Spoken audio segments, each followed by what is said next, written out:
The chapter begins as the Straw Hat ship lands on the water and departs from Wano. In a fit of anger, Nami exclaims, "You're a sorry excuse for a captain." Luffy, who had been locked in a cage, responds, "I'm sorry." Nami retorts, "That brain-dead stunt almost killed the entire crew. There's a limit to how much stupidity we'll tolerate." Jinbei chuckles and says, "No one was hurt. Don't be too hard on him." Nami becomes even more fired up and declares, "We need to keep him on a tight leash, Jinbei." Scared, Jinbei wonders if Nami is using Conqueror's haki. From the back, Robin warns, "Be careful, boss. Never cross Nami when she's mad." Frankie interrupts them and boasts, "See how tough the Sunny is? We only had a small yard on the mast break from that drop." Robin receives a newspaper from one of the birds and announces, "Looks like we've got new bounties." Sanji gets excited about the new bounties. The narrator states, "Updated bounties for the leader of the 5,600-man Grand Fleet, Emperor Straw Hat Luffy, and his 9 commanders. Dr. Chopper, the cotton candy lover, receives a bounty increase of 900 berries, bringing his total to 1,000 berries. Chopper wonders, I wonder if it's bigger, but then realizes it barely went up. Next, we have the bounty for navigator and cat burglar Nami, which is 366 million berries. In fear, Nami exclaims, "Hundreds of millions. I wouldn't hesitate to go after someone with a bounty like this." Following that, musician Soul King Brook receives a new bounty of 383 million berries, and Brook appears happy with his bounty. Shipwright cyborg Frankie is next with a bounty of 394 million berries, although they mistakenly use a picture of the Thousand Sunny instead of him. The second member of the Straw Hat crew, Sniper God Usopp, receives a bounty of 500 million berries and says fearfully, "Please, no more. Don't let it go any higher." Archaeologist Devil Child Nico Robin receives a bounty of 930 million berries. Finally, we have the bounties for the monster trio. In fourth place, Cook Blackleg Sanji receives a bounty of 1,032 million berries. In second place, Helmsman Jinbei, the Knight of the Sea, has a bounty of 1.1 billion berries. And in first place among the crew, the second member of the crew and right-hand man of Emperor Luffy, Swordmaster Pirate Hunter Zoro, receives a bounty of 1.1 billion and 1,100 berries. Sanji, fired up and disappointed, exclaims, "Why am I below him? And screw you too, Jinbei."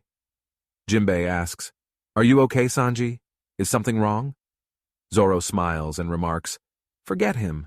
Let him complain about being number 4. Meanwhile, Fleet Captain Emperor Straw Hat Luffy receives a bounty of 3 billion berries. Luffy, still inside the cage, cries out, "I said sorry. Let me out already, I'm hungry." In the background, Sanji and Zoro continue fighting. Scene shifts to Empty Bluffs Island in the New World, where a pirate exclaims, "Did you see that?" Another pirate responds, "Of course, he is the real deal." The first pirate comments, "The world's greatest swordsman. Talk about scary. I thought it was all over when they banned the warlords and all those naval ships showed up." The other pirate adds, "We should have known Chairman Buggy had something up his sleeve." Meanwhile, Emperor Buggy, the bombastic clown, is crying and pleading, "Hold on, please. I will do anything. I'll even lick your boots clean. Just let me live." Buggy is accompanied by his right-hand man, former warlord Mihawk, and his left-hand man, former warlord Sir Crocodile. Crocodile questions Buggy, saying, "Cross-Guild was supposed to be under me and Hawkeye. So tell me, why are you considered the boss, Buggy?" Buggy tearfully replies, "I can't do anything about it but apologize. It really isn't a big deal or anything." Mihawk remarks, "You are probably the only person in history to become an emperor after crying for mercy. Having you die here wouldn't even begin to make up for this." Crocodile adds, "This is beyond insulting. I can't find the words for it." Meanwhile, Buggy continues to cry for his life. Mihawk warns, "Don't make unreasonable requests." Galdino, another member, says, "Oh boss, it's so nostalgic to be serving you again." Buggy angrily retorts, "Galdino, how could you turn on me?" Galdino responds, "I don't recall ever officially joining your crew, buffoon." Another member asks, "Since the chairman's gone, what are we meant to do?" Another replies, "Naturally, we follow Crocodile." Crocodile remembers the past, and the scene shifts to Gloom Island, where he calls me Hawk, and laughing says, "I hear you have lost your warlord perks, Hawky." Mihawk responds, "What do you want, Crocodile? Marines keep swarming the island. It's a nuisance, but I suppose I will just have to relocate." Crocodile suggests, "This just shows that it would be beneficial for us to team up. The Navy wouldn't take an organization headed up by the two of us lightly. After all, they used to refer to you as the Marine Hunter." Mihawk says, "You and I are the same. We don't trust anyone." Meanwhile, at Buggy's place, the Marines attack, and a pirate says, "Captain Buggy, where are you going? There's no reason to sweat over these Marines, right?" Buggy thinks, "Damn it, I am about to make a break for it." Suddenly, another pirate exclaims, "Take a look! Their warships are already under attack." Buggy is surprised and says, "Their warships are what? They keep sinking one after another. What kind of hero is behind this?" Suddenly, Sir Crocodile, the former warlord, appears, shocking all the pirates. One pirate says, "I guess the rumors about him working under Chairman Buggy are true. Talk about inspiring loyalty. He is risking himself just to save us from this. That's our Buggy." Buggy flexes in front of the pirates and says, "Oh, Crocodile's here." In his mind, he is scared and thinks, "He must be here because of all that cash I owe him. I am broke. What should I do? This is even worse than the Marines." Suddenly, Crocodile approaches Buggy and says, "You're still here? Knowing you, I figured you would have bolted by now." Buggy replies, scared, "I know business at Buggy's delivery might look all hunky-dory, but the truth is, we have got many mouths to feed. And all the giants who were our top earners just quit." Crocodile threatens, "If you don't have any scratch on hand, I can always sell you into slavery." An apprehensive Buggy says, "Don't say stuff like that. We are old prison buddies, remember?" Crocodile asserts, "I already did you a solid by agreeing to lend to you. If you can't pay me back now, you will take full responsibility. I am about to form my own company, and I need the capital." Buggy stands up and suggests, "Then why not let me join? You could acquire my company to help start yours. It may not be much, but you'll get a former warlord serving you. I will work twice as hard to pay off my debt." In his mind, Buggy thinks, "It's always good to be flashy and yet get the word out with a bang. We have got all sorts of people that can help with that. Advertising experts, printers, couriers. You can work us to the bone for free." Angrily, Crocodile shows Buggy a flyer and says, "And this is the flyer you had them send out, right? You sure stand out, Mr. President. It's not what it looks like. I didn't mean for this to happen." He punches Buggy in the face and continues, "If it isn't deliberate, then explain." Buggy says, "It wasn't me, I swear. My employees just love me too much. I was as surprised as anyone when I saw it." Buggy remembers when one of his pirates joyfully shows him the flyer, and Buggy says, "Hey, what's with that flyer?"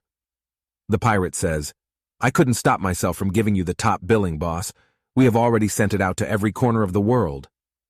Buggy becomes shocked. The scene shifts to the Navy HQ, where a Navy personnel says, "This Buggy character, in addition to being a mastermind of the mass escape from Impel Down, was also a member of the Pirate King's crew. That's how he formed a close bond with one of the Emperor's red hair. And now reports confirm that Crocodile came to his aid at Empty Bluffs Island. Our tapping divisions have also verified that Crocodile and Mihawk made contact. Their new marine hunting movement has already garnered financial backing from a number of shady organizations. When you factor in all the rebellion we are already dealing with, the Cross Guild is undoubtedly a massive threat." One Marine asks, "What bounties are we issuing for these three?" A Vice Admiral responds, "With everything in mind, the former warlord Crocodile has earned a whopping 1.9 billion berries bounty for his mighty Logia ability and cunning guile. His fellow former warlord Hawkeye has even greater sword skills than the red-haired Emperor. He's worth 3.59 billion berries. A fitting total for the world's greatest swordsman. As for the Buggy, the bombastic clown, considering his formidable pedigree and the fact that he got these two to yield to his authority, we have given him a bounty of 3.189 billion berries, making him one of the two newly recognized emperors along with Straw Hat. The world government considers him an extremely dangerous individual." The scene shifts back to the island, and Crocodile says, "An emperor, huh? You have certainly made a name for yourself, clown." Buggy cries and says, "I'm sorry, let me lick your boots." Mihawk suggests, "All things considered, we could take a different angle here. Having him take all the heat as a figurehead may not be the worst idea. I, for one, have no interest in the title of Emperor, so long as I am able to live in peace." Crocodile responds, "Seriously?"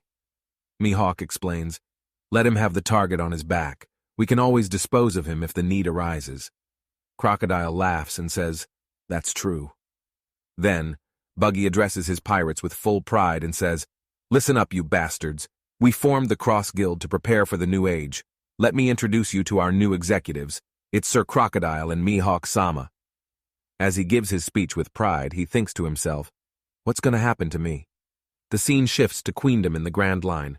Ivankov says, "There is no need to brood, Koala. At least we know Sabo is safe." Koala responds, "Yeah, I'm glad everyone's okay." Ivankov adds, "Right, nothing can taint this miracle." Morley chimes in, "I will never forgive that naughty Sabo for making us stew like that." As everyone expresses their thoughts, one of the commanders interrupts, saying, "Quiet down, guys. You're so annoying." Then we see Dragon, who looks tense and furious, and he says, "I'm glad he is okay, but if he truly did murder King Cobra, I won't forgive him, no matter what his reasons were." We see Kuma sitting in front of Dragon, and Dragon asks, "Hey, Kuma, tell me, what exactly did you see?" Kuma replies, "I'm yours to command, master." As Koala looks worried for Kuma, suddenly transponder snails ring. The Navy is also tracking the call, and they are sure that this call is from the Flame Emperor, Sabo. Koala picks up the call and says, "Hello, this is Koala?" A voice from the other side is heard saying, "It's me, Sabo." And the chapter ends.